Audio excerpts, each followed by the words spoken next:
Macmillan Audio presents The Daughters of Temperance Hobbs by Katherine Howe.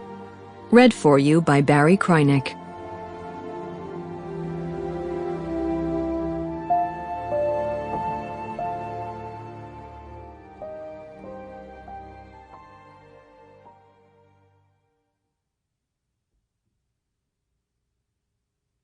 Part 1.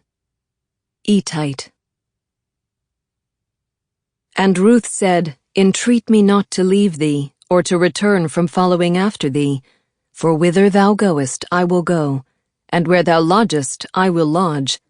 Thy people shall be my people, and thy God my God.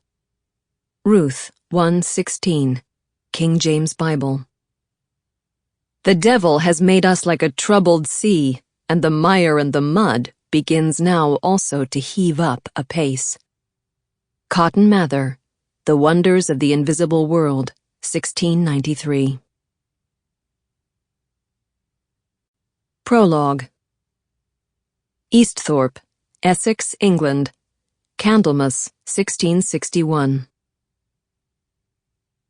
The first clod hit Livy Hasseltine's face, a starburst of cold mud exploding hard on her jaw.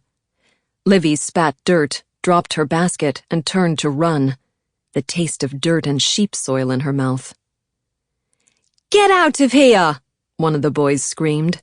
The others bayed like hounds. Another clod sailed by her ear. Livy hunched her shoulders, trying to make herself small, cloak flapping behind her like sparrow wings. Split wood fences and stacked stone paddocks walled both sides of the road.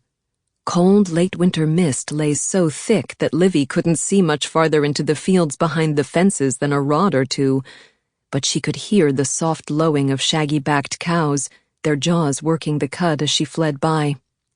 One of the fields had the bull in it. She didn't know which one. Livy grasped up her skirts around her knees, her boot heels landing hard in puddles touched with ice. Veering left, she slithered through a gap in the fence, hoping she had guessed right, dashing past a knot of sheep settled together in a woolly row against the chill, soft ears flapping. She slid down a rolling hillock of damp turf, and her coif flew off, a pale dove lifted away by fingers of fog. Brown fringe of hair falling into her eyes.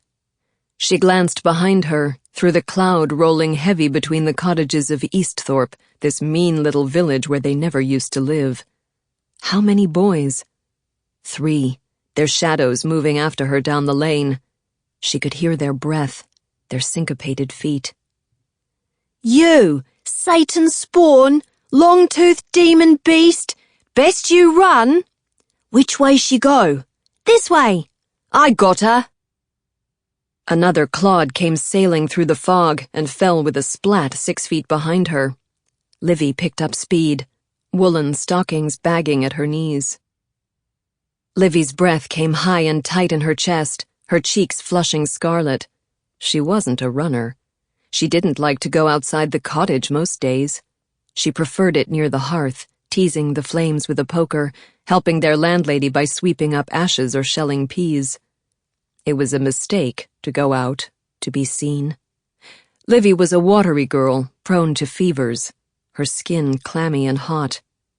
Livy craved quiet and warm things, and she loved her straw pallet in the attic and holding the turnspit dog to her chest, feeling him warm asleep and his heart beating under her hand.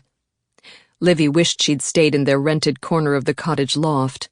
Invisible, unknown. The mud clinging to her eyelashes made her eyes start to water. Sure, the water was from mud, not from crying. "We're coming for you, little girl." Laughter, shouts, sheep bleating in alarm. Sweat soaked through her shift and darkened the wool of her dress, painting circles under her arms and a V down her back. Sweat plastered her ragged fringe to her forehead. Through the mist, Livy could only see rolling green-brown turf dotted with sheep, some goats, round-bellied and rubbing their horns. Sample complete. Ready to continue?